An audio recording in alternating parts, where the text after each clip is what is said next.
সঙ্গে সঙ্গে আমার ফোন আর রাত্র ফাত্র যখন কিছু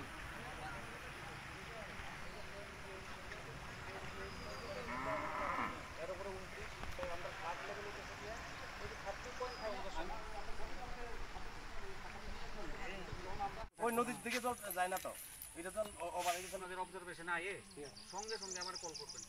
আমার পার্সোনাল নাম্বার আমি দিয়ে দিই। লেভেল আমাদের রয়েছে 30.5 মিটারে, কিন্তু এখন এখানে অ্যাট প্রেজেন্ট যে জলস্তর দেখা যাচ্ছে সেটা হচ্ছে 28.75। তো ফ্লাড লেভেল অ্যাটেন্ড করতে আরও অনেকটা সময় আছে, কিন্তু বলবো যে আপনারা একটু সতর্ক থাকবেন এবং এরকম করে আমাকে পার্সোনালি ফোন করতে পারেন, হোয়াটসঅ্যাপ করতে পারেন। আমার নাম্বার হচ্ছে 9436579937। এটা হচ্ছে আমার বিএস